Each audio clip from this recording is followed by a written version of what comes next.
David Settle and Laramie Live on KOWB continues on AM 1290. Laramie Live. And we are back. It is 9:11, approaching 9:12 on this Thursday morning. Glad to have you along with us, and I'm joined in studio. Glad to have this gentleman back. He's been a great pleasure to have on the show so far. Andrew Arnold from Solid Rock Outdoor Ministries. How are you? How's things been since we last saw you a couple weeks back?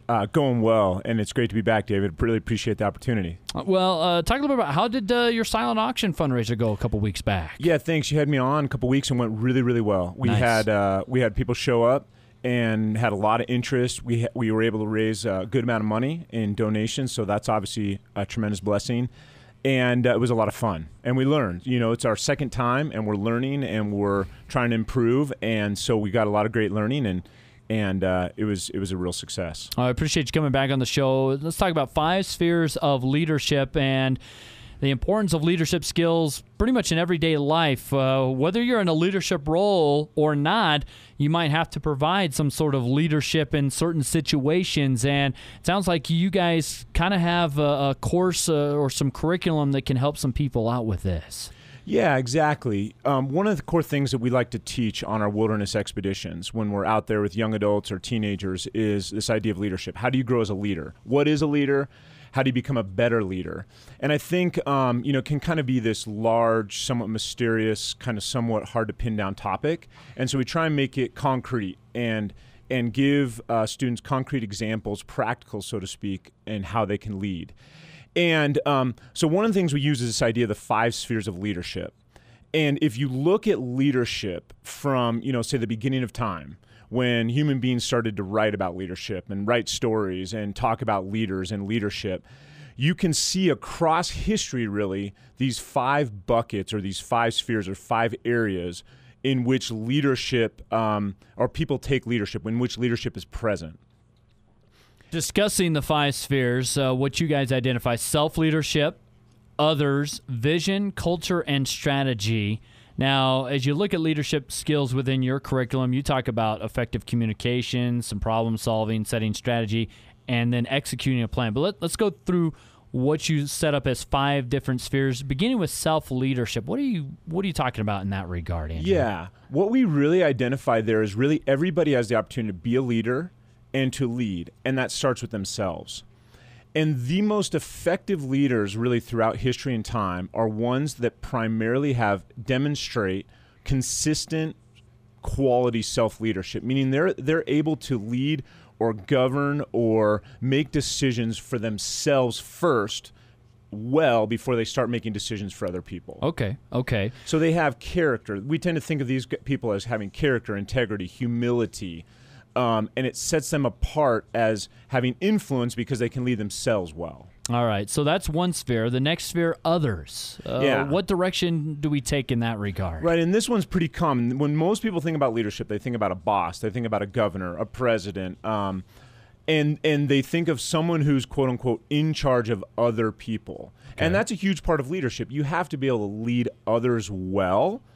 It's just that we tend to focus on leadership as just the leadership of others, and we tell our students that it's just one aspect of quality leadership. We're visiting with Andrew Arnold from Solid Rock Outdoor Ministries, talking about 5 spheres of leadership and the training that they provide. We're talking about the spheres themselves. We talked about self-leadership. We just discussed others.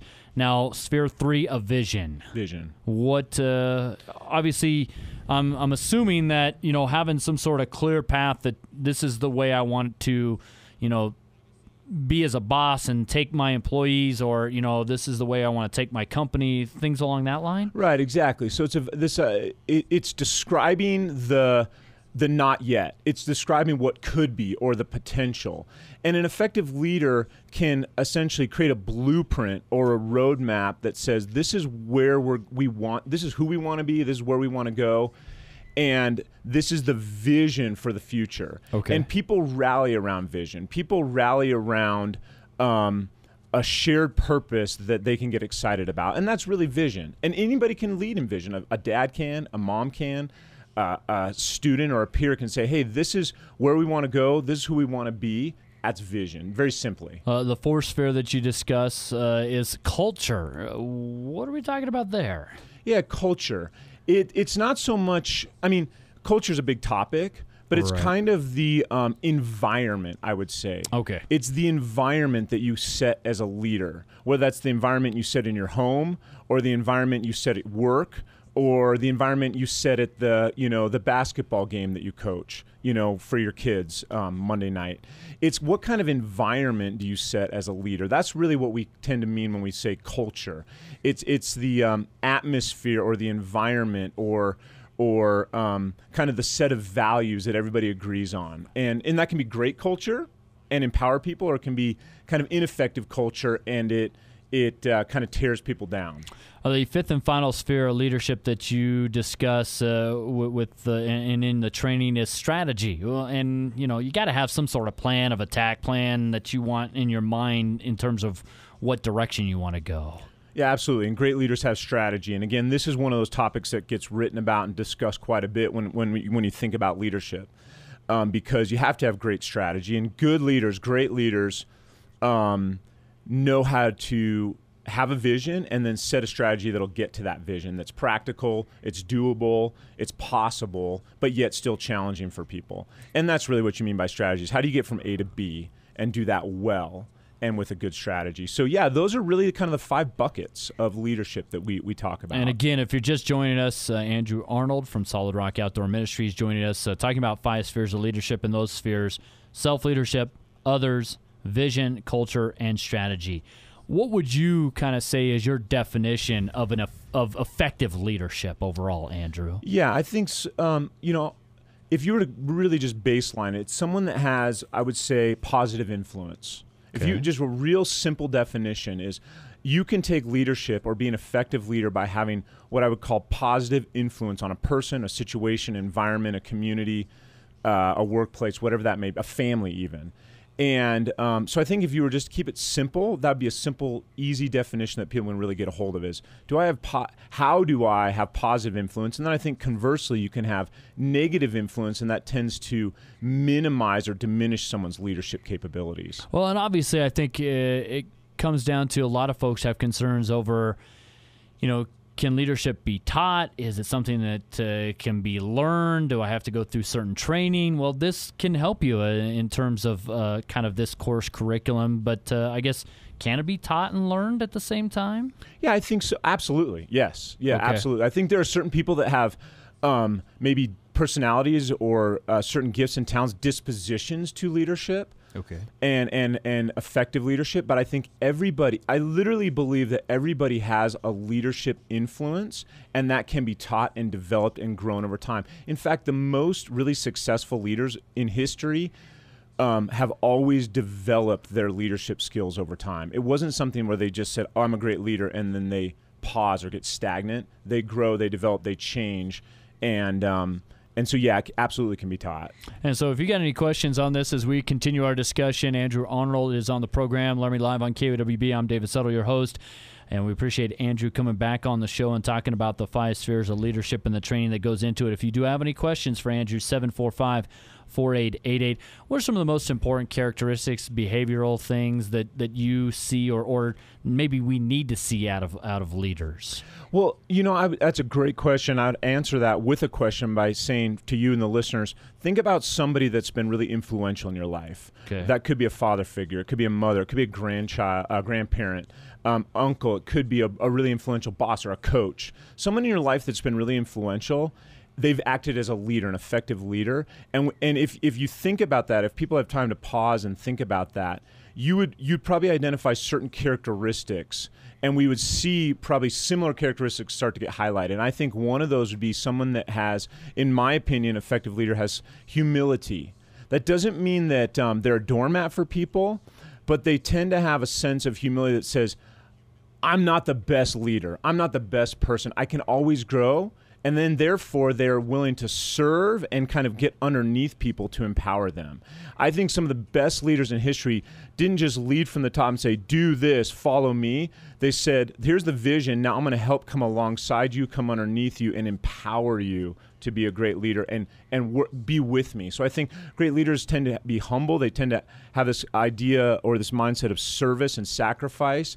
And then they tend to want to empower and come underneath people. And then they tend to rally people and say, it's not just me, I need other people to be great and to accomplish great things. So they tend to be collaborative, focused on teamwork, and like this teaming environment. So I think that those are some great characteristics that are probably have been in effective leaders or great leaders throughout history. Well, and as we talk about this topic of leadership, sometimes folks can have a vision, but they don't have the self-leadership. Why can that be? Or how does that come about to where they have that vision, but they lack in the self-leadership? Where is it just a matter of confidence in yourself? I think sometimes it's a matter of confidence. I think sometimes it can be an issue of maybe the lack of mentoring or good coaching. Because a lot of what tends to hijack leaders is poor self-leadership. They make poor life decisions that influence their ability to for people to trust them. And you can think of those leaders. You can think of the presidential leaders. You can think of the corporate leaders. You could think of the community leaders that, hey, they had great vision. They even had great strategy, and then they made poor life decisions. They made poor choices along the way, and people said, whoa, I can't trust you because you can't lead yourself well. How can you lead me very well? Yeah. And we see this in all over the place. So I think self-leadership can tend to hijack great leaders and effective leadership, meaning hijack a leader's ability to influence and build trust and rally support. And so if you have great self-leadership, you're consistent. I would say the word consistent. You have integrity over time, that people tend to trust those individuals and want to follow them. Yeah. So what I'm kind of getting from you is that, if those folks that have that vision, if they don't have that self-leadership, if they've got that weakness, so to speak, in a personal front, that tends to, I guess, take away from their leadership abilities and skills? I think it certainly can, absolutely. Okay. And that's not to say a leader doesn't have weaknesses.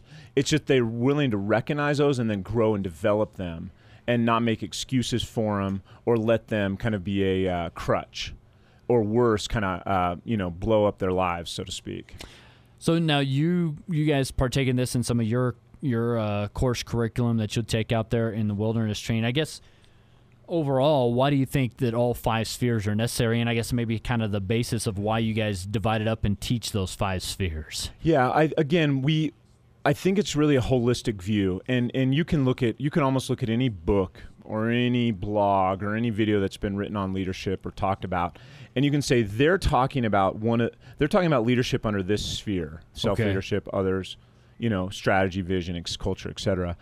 And so for us, it's a way to just make it a kind of break it down, kind of take the mystery or some of the mystique, leadership seems so abstract, and try and make it a little more concrete. And so under those spheres, we'll give examples of how a student or an individual can lead in those spheres. And then ideally, what they'll lead on our trips, they'll actually they'll have leadership responsibilities, and then we'll talk about how does that skill that you did, reading the map or getting the group from this campsite to this campsite, how does that now transfer to real life? How do you take this skill back home with you when you're out of the wilderness, when you're no longer on a solid rock trip? Okay. So give me some examples of some of the practical things that you teach, and you kind of alluded to it a little bit there with what you do in terms of everybody's going to have certain responsibilities for the leadership, but give us an example of what might take place. Yeah, so when we're out on a trip, we do what we call leaders of the day. So we'll have 2 students, and they'll literally be responsible for leading the group that day and making the majority of the decisions, primarily making the decisions throughout the day. And we'll even allow them to make poor decisions as long as it doesn't compromise group safety and increase risk unnecessarily, so that they learn. But most people, especially young adults, primarily have not been given leadership responsibilities. So it's a really unique thing to say, okay, you're in charge. What time are we going to wake up? When are we going to leave camp? How are we going to cross the stream? How are we going to get over this mountain pass? When are you going to take breaks? How are you going to take care of your team throughout the day? So there's literally dozens of leadership opportunities, decisions that are being made that can be debriefed and discussed as a team at the end of the day. So it's really practical. It's what we call experiential. It's you make real decisions with real consequences. It'd be similar to the military training. Right. And then at the end of the day, we say, okay, now what you've learned, how does this transfer to real life? And we discuss that, and it's a process. And that's where you kind of come back, because that's where you get the effective communication. You have to be a communicator, but you also have to be willing to get that feedback. You have to be able to, as you talked about, how do you get over the past? How do you get across the stream? Problem solve, set your strategy, execute your plan for the day. All that taught in this course. How do people get involved? Let's bottom line. How can people get involved? Yeah, if people want to be a part of what Solid Rock Outdoor Ministries is doing, they can go to the website, SROM.org, and they can learn about it. They can certainly call locally at 307-755-0642, and or they can stop by our building here in Laramie. We're located at 617 Plaza Court, and come ask questions. And I'd say for a young person, a young person in high school or in college, this could be a real transformative experience to develop leadership skills, among other things, in their life. Real quick, before I let you go, I want to ask you, who's an effective leader? Who do you see and kind of look up to nowadays? Yeah, no, that is a great question. I often think about this. I consider these people to be influential, kind of hero-type people in my life. Certainly one was my dad. I really feel real fortunate to have a great dad and a father figure who really was a mentor and a life coach, and still is. So certainly he's a hero. My brother-in-law, my wife's husband, I think he's a real awesome man who I really admire and look up to, and he's very inspirational. So he's a great leader to me and someone I admire, someone who's heroic. And then a list of people names that maybe don't mean anything, but they're real people that are in my life on a fairly regular basis. They're and yeah, I admire, famous coaches and famous political leaders, and those guys are awesome leaders. I admire their leadership skills. But in terms of people that have had an impact on my life, it's day-to-day people. Yeah. It's people walking around our community every day. It's people, it's moms taking care of their kids. It's dads going to work, providing for their families. It's coaches, at the high school and the university. It's teachers. These are real people that have real leadership responsibilities and make a difference, and they're heroic. And is it important, as we visit, again, Andrew Arnold with us on the show this morning here, talking about the 5 spheres of leadership, is it important to maybe identify those a little more closely rather than always look to somebody who you're not around day to day, that you were talking about, where, yes, there's famous coaches, there's famous political people, and, you look at their, whether you want to call it ideology or what they did or how they executed a plan here and there, that's all great, but do we miss sometimes the day-to-day folks a little more, and maybe should count and realize that a little more? Absolutely. Absolutely. I mean, think about Laramie, Wyoming. We live in a beautiful place. There's real people doing real things every day, making a difference, and they're leading. And so that's awesome. I mean, think about that. That's really cool. So instead of looking to, People Magazine or, whatever news station, there's 1,000 figures we could look at, pop artists and singers and politicians and whatever. That they're, whatever that is, that's fine. It's neither here nor there. But there's people, your neighbor, your coworker, a teacher. I was at the Spring Sing last night for the school district. Right. There's a couple hundred people packed into this gym watching their kids sing. And they're recognizing one teacher that's retiring, one teacher that's getting a new position, and they've influenced hundreds of people through the years, just with what they've done, saying, hey, I love to teach, I love to do choir for kids, and they've made a difference. That's cool. They've provided leadership. I think that's heroic and admirable, and that's happening every day in our community. And so look around and say, hey, how can I be a better person? And what are people doing that I could emulate, admire, be encouraged by, and who can I encourage? And I think that's kind of the positive thing about this whole leadership concept. Yeah, it's a little more influential on your day-to-day life than you might realize at the same time. Absolutely. So, all right. Well, I know you're getting ready to head out. Where are you guys heading here first? I'm actually leaving on May 18th, and I'm going down to the Grand Canyon. I'm doing a 2-week backpacking trip with a group, and we're going to be developing leaders. God willing. I mean, I think we usually do, and I hope that happens again. Yeah, right?